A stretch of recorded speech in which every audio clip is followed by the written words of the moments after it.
J'ai été esclave pendant 10 ans, de 19 ans jusqu'à 29 ans. Euh, ouais, donc j'ai perdu 10 ans de ma vie à travailler pour des autres, à pas prendre les rênes de ma vie.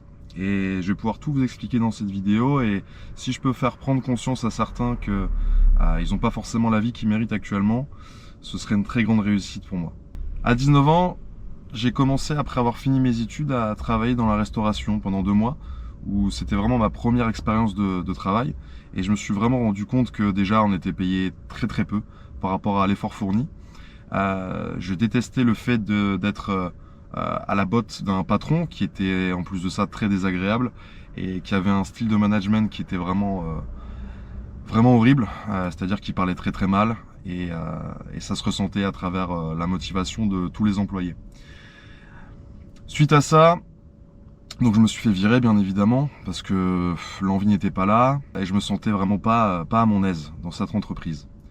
Donc suite à ça, j'ai commencé à chercher un autre travail. Donc j'ai travaillé dans un grand supermarché où j'ai fait pendant 1 an caissier et de la manutention.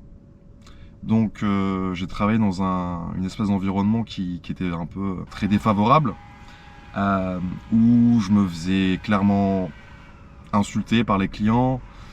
C'était vraiment très compliqué comme période. En plus de ça, je gagnais pas des masses et les horaires étaient horribles en plus de ça. Donc pendant 1 an, j'ai subi ça et je me suis dit non, il faut que ça change. Donc j'ai eu l'opportunité de travailler en tant qu'agent immobilier pendant 2 ans et demi. Et là aussi, c'était très compliqué, c'est-à-dire que j'avais pas de salaire fixe. J'étais payé que par rapport aux commissions, donc que dès lors que je vendais une maison.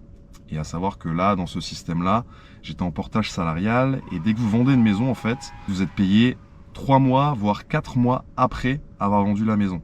Donc ce qui était un peu délicat. Vous vous doutez bien que quand vous avez des factures à payer, franchement c'est très compliqué, c'est vraiment très stressant. En plus vous êtes vraiment sur le terrain, il y a de la prospection 80% du temps. Mais c'est un métier qui m'a vraiment bien formé en termes de compétences sociales, en termes de compétences commerciales. C'est vrai que c'est quelque chose qui m'a beaucoup aidé dans la vie. Mais c'était pas possible de tenir sur le long terme. Donc suite à ça, j'ai rechangé de taf et je suis devenu manager dans la même entreprise où j'étais auparavant caissier et je faisais la manutention. Donc ils m'ont bien repris et je suis devenu manager. Donc je commençais à gérer une équipe de 10 personnes et j'ai fait ça pendant plus de 5 ans. Voilà, pendant plus de 5 ans, mais la routine faisait que c'était horrible pour moi. J'avais des horaires horribles où je travaillais les dimanches, je travaillais les jours fériés.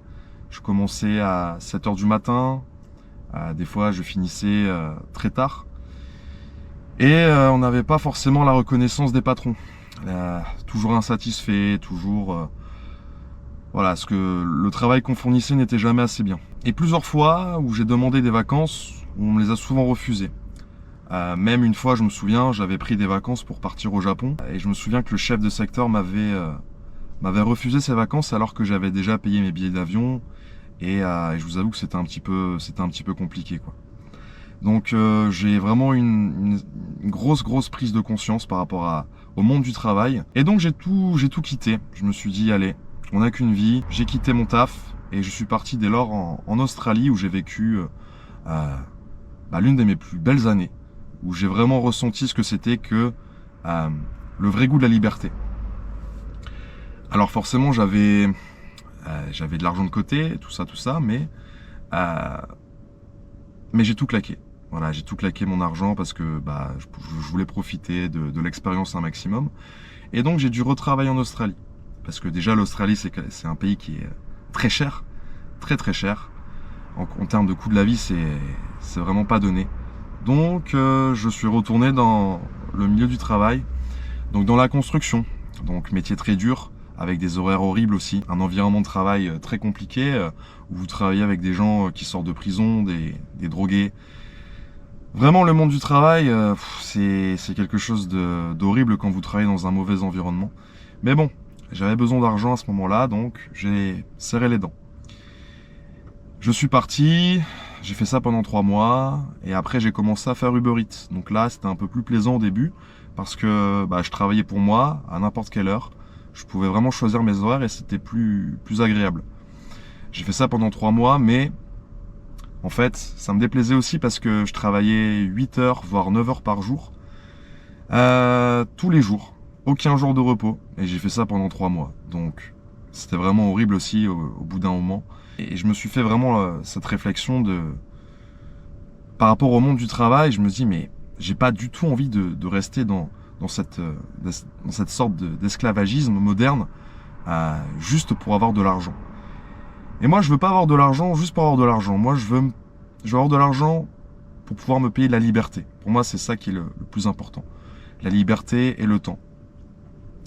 Et après avoir fait un voyage à Bali où j'ai rencontré énormément de personnes très inspirantes, notamment des digital nomades, des gens qui prenaient vraiment leurs projets à cœur, qui avaient des projets, qui travaillaient pour eux. Ça m'a fait changer de vision par rapport au monde du travail. Je me suis dit que c'était possible. Là, ce week-end, j'ai été voir mon pote qui habite à la mer et sa copine est youtubeuse.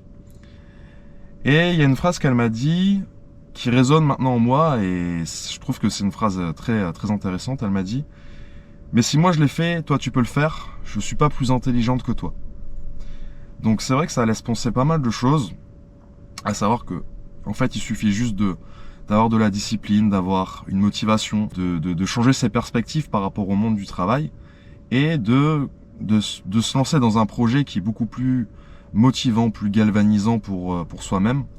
Et ça donne aussi l'idée qu'il y a plusieurs chemins. Il n'y a pas que le salariat dans la vie, je pense. Et moi, l'idée de retourner dans un travail classique, entre guillemets, routine, métro, boulot, dodo, avec des horaires fixes, beaucoup de contraintes, je vous avoue que ça ne m'attire plus du tout. Et donc à travers cette chaîne, je me suis dit que j'allais prendre le chemin de l'indépendance financière, parce que je crois beaucoup en cette chaîne, c'est quelque chose qui me passionne. J'adore avoir des retours, même négatifs, parce que ça me fait grandir.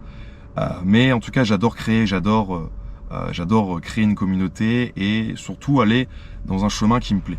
C'est-à-dire le chemin du voyage, de l'indépendance financière et de pouvoir être libre, géographiquement parlant, de pouvoir travailler d'un peu où je veux, quand je veux. Bien évidemment, ça va demander beaucoup de sacrifices, beaucoup de temps, je le sais. Mais en tout cas, je pense que chaque vidéo que je sors va compter dans mon futur.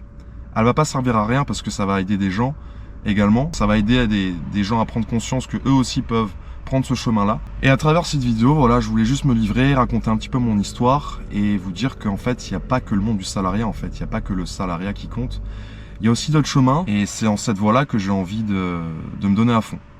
Et je me dis également que je suis jeune, j'ai encore toute la vie devant moi. Et quand je vois le parcours de mon père, par exemple, qui a travaillé très très dur toute sa vie, qui a travaillé pendant plus de 20 ans dans un sous-sol à respirer des pots d'échappement, et qui maintenant est très malade à cause de ça, et qui peut pas forcément profiter de sa retraite comme il se doit, parce qu'il a plein de problèmes de santé, je me dis à quoi bon travailler dans un travail qui me plaît pas, avec des contraintes, qui peut potentiellement me faire du mal en termes de santé. Je me dis à quoi bon? À quoi bon? Donc j'ai envie de prendre mon destin en main, j'ai envie de prendre les rênes de ma vie et je me dis qu'il y a d'autres possibilités, surtout aujourd'hui à l'heure actuelle avec les réseaux sociaux, avec le monde du digital. Il y a la possibilité de se créer une liberté financière qu'auparavant les gens de l'époque ne pouvaient pas faire, comme mon père par exemple. Et j'ai vraiment envie de saisir ce chemin-là. Donc voilà, j'espère que j'ai pu vous motiver à travers cette vidéo à pourquoi pas changer de chemin. Et dites-moi surtout ce que vous en pensez en commentaire parce que ça m'intéresse. Et dites-moi ce que vous pensez du monde du salariat aujourd'hui, si vous vous trouvez confortable dans ce milieu-là. Et moi, ça m'intéresse beaucoup. Voilà, c'était une petite vidéo. J'espère que vous avez fort apprécié. Et n'hésitez pas surtout à me donner votre ressenti, commentez la vidéo et puis abonnez-vous si ce n'est pas le cas. Voilà, moi je vous embrasse et je vous dis à la prochaine pour de prochaines vidéos.